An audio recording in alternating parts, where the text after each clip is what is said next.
Buonasera e benvenuti a questa edizione di TG Sicilia, i titoli del nostro telegiornale. Tutto rinviato di 48 ore nello scontro fra Palermo e Roma sullo stato di calamità negato alla Sicilia per gli incendi della scorsa estate. Intanto si torna all'ARS per affrontare il voto finale su bilancio e finanziario. A Naro la comunità romena si ribella e denuncia il connazionale di 24 anni autore del brutale duplice femminicidio. Emergono nuovi particolari sulla notte dell'orrore. Città siciliane sempre più violente. A Palermo un uomo accoltellato da una baby gang, vandali in azione negli ospedali della città. I sindacati chiedono risposte al sindaco e al prefetto. A Catania ha appiccato un rogo all'interno di una scuola di Librino. La mafia controlla gli ambulanti. La denuncia del comandante della Polizia Metropolitana a Messina. La procura apre un'indagine. Temperatura in picchiata e pioggia in arrivo. Meteo instabile su tutta l'isola. Intanto a Siracusa continua la conta dei danni dopo la tromba d'aria che si è abbattuta nei giorni scorsi sulla città. Belli a basso costo e ad alto rischio per la salute. Dai social arriva la moda dei filler fatti in casa con la penna di acido ialuronico. L'allarme dei medici estetici che dicono attenzione al fai da te. Calcio buio pesto per Catania e Messina. Rossazzurri mai in partita e sconfitti per 3-0 a Crotone. Il Messina superato in casa dal Cirignola scende al quartultimo posto in classifica.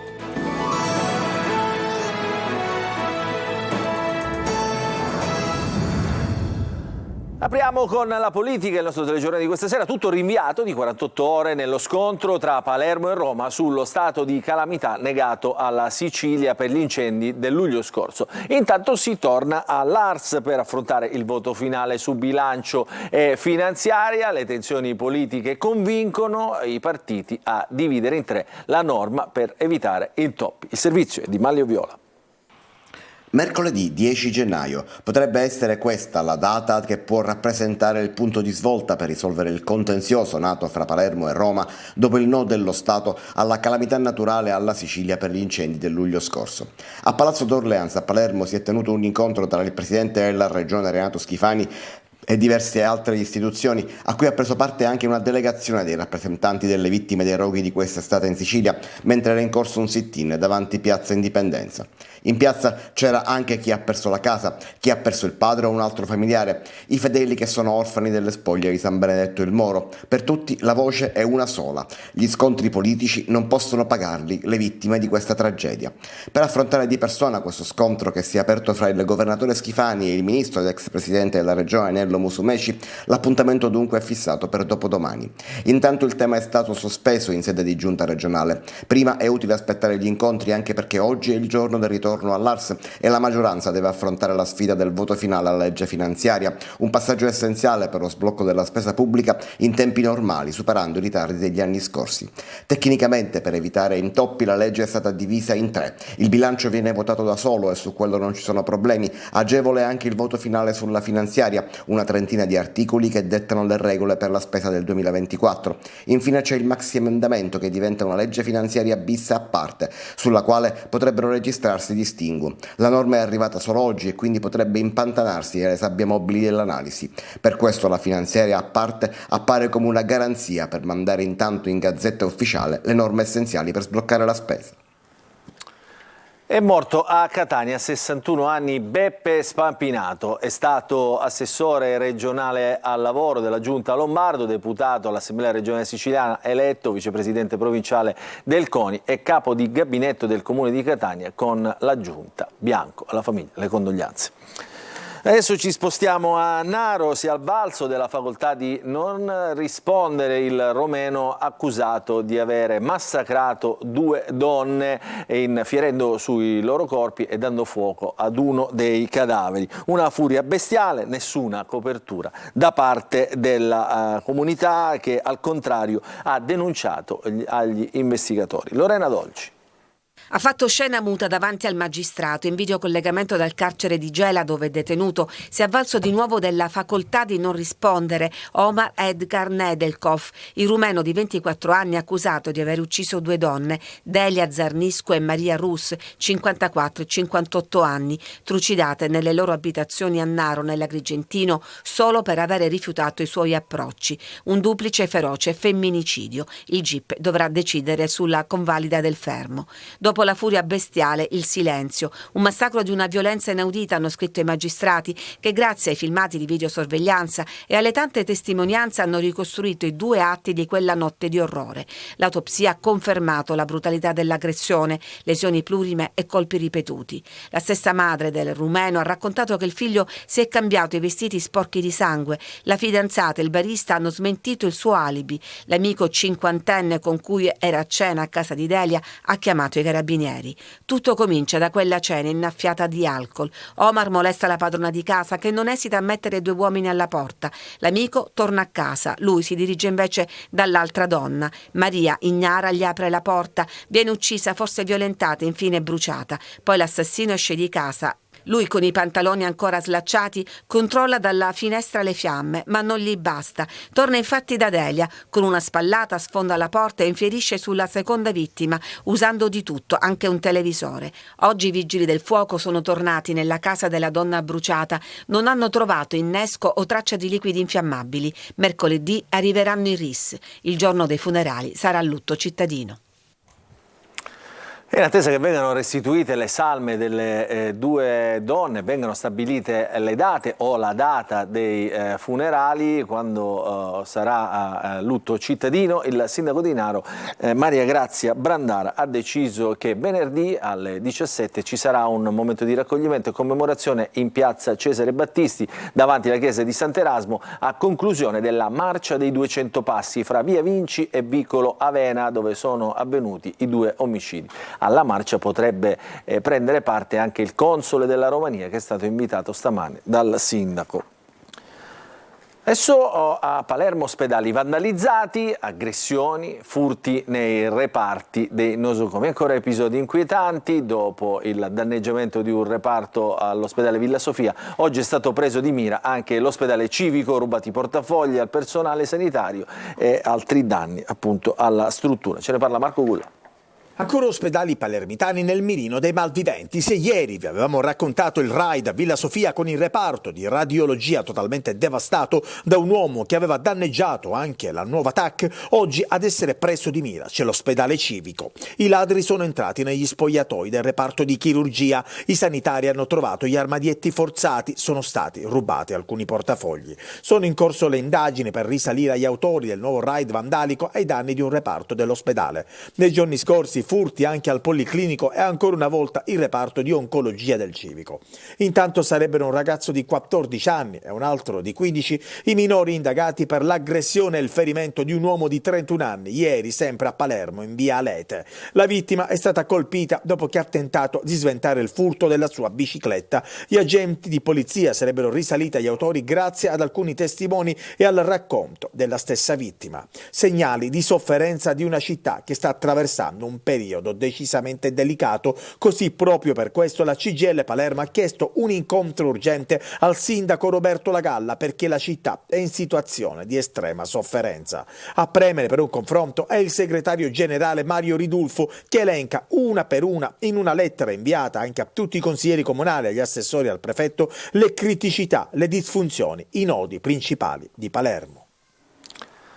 Adesso a Librino, quartiere periferico di Catania, dove è stato un rientro amaro dalle vacanze per gli alunni e i docenti dell'Istituto Vitaliano Brancati. I ladri hanno preso di mira la struttura di via San Teodoro, hanno rubato arredi, le LIM, le lavagne multimediali e i soldi dalle macchinette del caffè e pure le merendine. Tonino De Mana.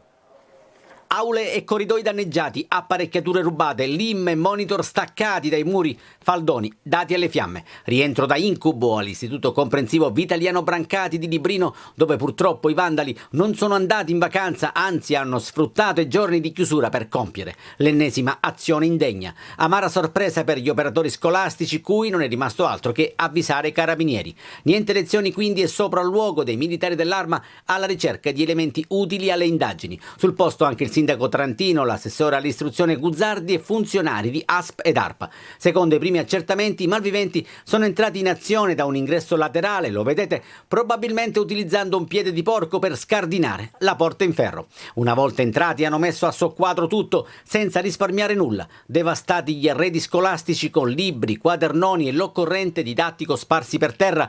Poco più là le macchinette di caffè, bevande e merendine sono state distrutte per racimolare pochi euro. Quella che vedete invece è la segreteria dell'istituto, dove è stato appiccato un incendio che ha incenerito la documentazione della scuola, e non è stato risparmiato neanche l'ufficio di presidenza, con sedie, tavoli ed armadi sparpagliati a terra. Ancora incredulo il dirigente scolastico Elga Maria Grazia Schembri.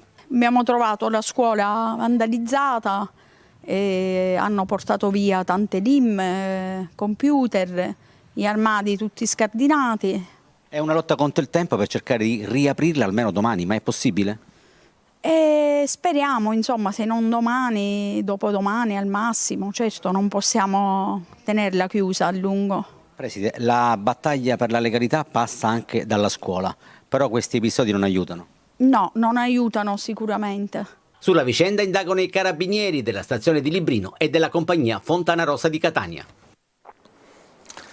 Dietro l'ambulantato abusivo di Messina c'è la mafia. Queste sono le parole pesantissime pronunciate dal comandante della Polizia Metropolitana di Messina in Consiglio Comunale. È stata già aperta un'indagine da parte della Procura. Francesco Triolo. Una denuncia pesante in un luogo istituzionale durante una seduta ufficiale. Le parole del comandante vicario della Polizia Municipale e comandante della Polizia Metropolitana di Messina, Giovanni Giardina, hanno spiazzato tutti. Dietro all'abusivismo commerciale, all'occupazione di suolo pubblico in maniera illegale, non autorizzata, c'è un'organizzazione criminale, mafiosa io direi, che decide, che si sostituisce al Dipartimento Attività Produttive del Comune di Messina. Sarebbe un doppione, però illegale.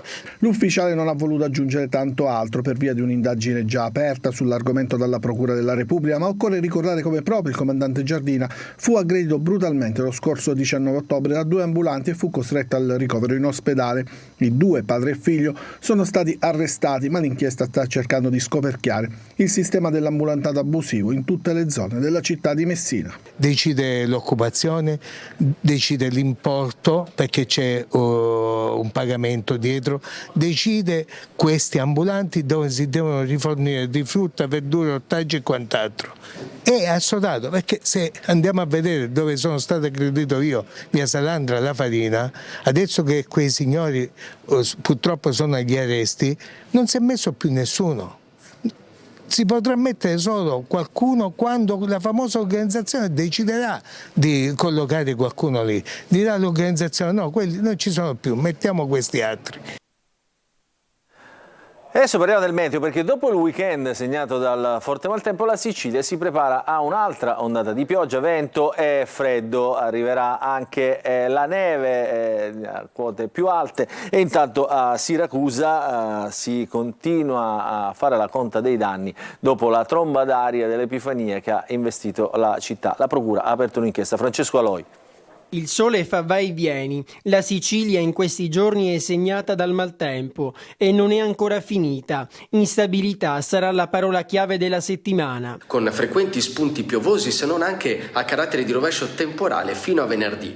Certo non mancheranno delle aperture, ma appunto la circolazione ciclonica manterrà il tempo decisamente dinamico su gran parte dell'isola. Le temperature già basse continueranno a scendere. Da mercoledì l'arrivo di aria progressivamente più fredda dai quadranti settentrionali favorirà un generale calo delle temperature e il ritorno della neve sul Nebro di Etna e Peloritania trattisi sotto i 5.500 metri. Intanto sono ancora freschissime le immagini della violenta tromba d'aria che ha colpito Siracusa. L'Epifania sarà ricordata per questo. Qui siamo in un circolo nautico totalmente distrutto dalla MSC Sinfonia, che ha rotto gli ormeggi arrivando qui. Ci siamo trovati questo mostro in prossimità dei nostri pontili e delle imbarcazioni ed è stato veramente agghiacciante. Barche sott'acqua e pontili danneggiati. Adesso è l'ora della conta dei danni. Non abbiamo nessuna responsabilità in merito. I danni però li ha subiti anche la crociera, che ha urtato la banchina 4 del Portogrande. La procura ora sta indagando per disastro colposo e con la conta dei danni che continua prosegue anche l'ondata di maltempo in tutta la Sicilia. Giubbotto, sciarpe ed ombrello saranno indispensabili. Un detenuto è morto nel carcere di Augusta, aveva chiesto aiuto a un agente. La procura apre un'inchiesta. Già a maggio nello stesso penitenziario erano deceduti altri 2 detenuti. Il servizio è di Desiree Ferlito. Un detenuto palermitano di 58 anni è morto nel carcere di Augusta nel pomeriggio del 6 gennaio. L'uomo avrebbe avuto un malore e poco dopo aver chiesto aiuto a un agente di polizia è deceduto all'interno della sua cella. La procura di Siracusa ha aperto un'inchiesta e la salma è stata posta sotto sequestro. Suicidi, arresti e aggressioni agli agenti, troppe le criticità negli istituti penitenziari siciliani. Nel maggio scorso, sempre nel carcere di Augusta, erano morti 2 detenuti. Facevano lo sciopero della fame da 60 e 41 giorni rispettivamente e nessuno all'esterno della struttura lo sapeva. E non è tutto. La direttrice del carcere è stata rinviata a giudizio per la morte di un altro detenuto ancora, il suicidio di un uomo dalle condizioni psicologicamente fragili. Nel penitenziario intere sezioni sono senza docce nelle celle e una media di 40 persone deve usare appena 3 docce in condizioni fatiscenti e la direzione dell'amministrazione penitenziaria continua a trascurare una situazione esplosiva, denuncia il sindacato di polizia SIPPE. Belli come i filtri di Instagram, i social sono diventati ormai il nuovo punto di riferimento per la medicina estetica e a basso costo, ma ad alto rischio per la salute. Ci spiega tutto in questo servizio Eva Spampinato. Belli a tutti i costi, anzi a basso costo, anche a costo della salute. Vi mostro lo sparo in diretta. I filler fatti in casa con la penna di acido ialuronico sono virali sui social e vengono pubblicizzati da estetiste straniere o da centri estetici che non potrebbero effettuare questi trattamenti. Proviamo a chiamarne uno che si trova a Catania e sentite cosa ci risponde. Centro estetico, salve. Fate trattamenti con la Hyaluron Pen? Al momento no. Ok. Prossimamente lo troverà. Ma l'operatrice è sempre una estetista o è un medico? Sì, sarà un estetista specializzata. La Hyaluron Pen, il gonfialabbra, sui social sta spopolando. Il prezzo del trattamento è molto inferiore rispetto a quello eseguito dai medici di chirurgia estetica, ma si tratta di un'operazione che può essere eseguita solo da un medico. La Hyaluron Pen è un dispositivo che per aria compressa, quindi con eccessiva pressione, spara dentro il tessuto, in questo caso la mucosa labiale, dell'acido ialuronico. È una manovra apparentemente non invasiva perché non ha degli aghi, ma in realtà inietta una vera e propria sostanza, quindi un filler che ricordiamo essere sempre dei dispositivi medici di classe terza, che quindi può iniettare soltanto un medico. Ci sono delle figure non professioniste del settore, quindi non medici, vengono principalmente dall'est, quindi tra la Russia, l'Ucraina, che in Italia si avvalgono della facoltà di fare questi filler o dei botulini, per esempio, comunque dei trattamenti medici, perché dicono al loro paese essere consentito loro fare queste metodiche, queste pratiche. E mentre prima erano le dive della televisione, il canone di bellezza di riferimento, adesso lo sono i filtri di Instagram. Il cliente viene da lei e cosa le chiede? Spesso mi chiede di assomigliare al suo alter ego di Instagram con un filtro e quindi mi chiedono determinate caratteristiche perché le vedono possibili tramite un filtro. Questa sono io senza filtri, si vedono le occhiaie, le imperfezioni della pelle, e questa invece sono io con il filtro. Tutti quei filtri che rendono la pelle perfetta, liscia, le labbra più grandi, il naso perfetto, o quelle che appunto scolpiscono l'ovale del volto con zigomi molto alti, mandibola pronunciata. Anche la dottoressa Di Stefano prova il filtro su di sé. Io consiglio sempre di agire in sicurezza e secondo canoni anche di etica, cioè non esagerare e rispettare sempre l'armonia e le proporzioni del volto. Allora attenzione con questi ricorsi alla chirurgia estetica. Noi ci fermiamo, una piccola pausa, poi racconteremo le sconfitte di Catania e Messina.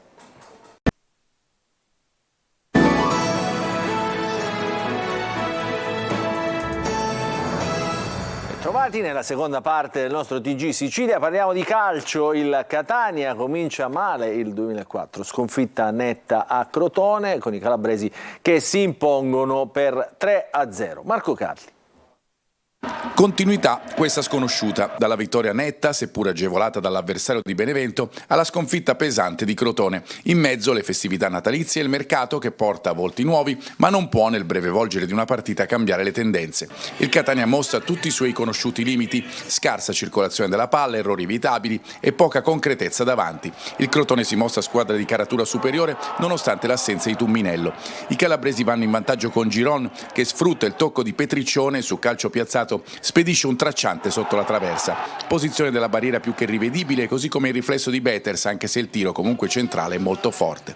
Nella ripresa il Catania entra in campo con uno spirito diverso. Zanellato sfiora il gol con un colpo di testa ravvicinato su cui è bravissimo Dini, ma l'errore dietro l'angolo. Questa volta lo commette Curado che apre in orizzontale in modo poco preciso, ne viene fuori una ripartenza calabrese. Petriccione imbecca alla perfezione Gomez che manda la palla in rete. Non tanto tecnicamente, ma mentalmente non siamo alla pari di queste squadre, quindi oggi ripeto, io stranamente devo cercare di essere saggio perché sapevo dove venivo, sapevo i problemi di questa squadra. Un'altra palla persa dai rossazzurri porta al gol del 3-0 di Vinicius che si incuna in area battendo Betters. Nel finale c'è tempo per un tiro di Di Carmine che trova ancora un prontissimo Dini, non c'è verso di segnare, Lucarelli guarda oltre e si prende le responsabilità del momento. In un mondo non solo calcistico ma un po' come funziona in Italia, dove premier, assessori, sindaci, direttori, nessuno si prende mai le responsabilità, io me le prendo perché sono abituato a fare così.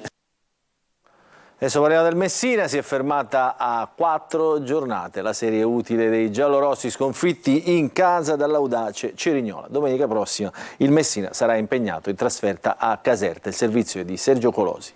La sconfitta contro l'Audace Cerignola lancia al Messina l'ennesimo segnale in chiave mercato, mascherato dagli ultimi 4 risultati positivi prima della sosta. La squadra va rinforzata in tutti i reparti e se prima era una questione di qualità, dopo le 4 rescissioni della scorsa settimana, adesso lo è anche di quantità. Un Messina operaio e volenteroso non può concedere il vantaggio di un uomo al Cerignola, squadra tecnica da play-off, come avvenuto con l'espulsione di Ortisi per farlo su D'Ausilio, lanciato a rete. Lo stesso D'Ausilio ha propiziato gli assist dei 2 gol pugliesi, prima di Malcore e poi di D'Andrea, con la difesa giallorossa sguarnita e poco attenta, inframezzati dal primo centro stagionale di Marco Zunno. È un grandissimo peccato, sono contento di aver fatto il primo gol con questa maglia, ma purtroppo questo gol serve a poco. Siamo rammaricati per non aver portato nemmeno un punto a casa. Certo, sì, ci abbiamo creduto perché nonostante l'inferiorità numerica che abbiamo avuto dopo neppure 20 minuti, comunque dopo il pareggio le occasioni per poter far gol e per poter portare la partita a casa ci sono state e quindi per questo ci dispiace tantissimo. In classifica Messina quart'ultimo, sempre più dentro i play-out. Domenica prossima trasferta a Caserta contro la vice capolista senza gli squalificati Ortisi e Scafetta. Il telegiornale finisce qui, vi ringraziamo per averci seguito e vi auguriamo un buon proseguimento di serata.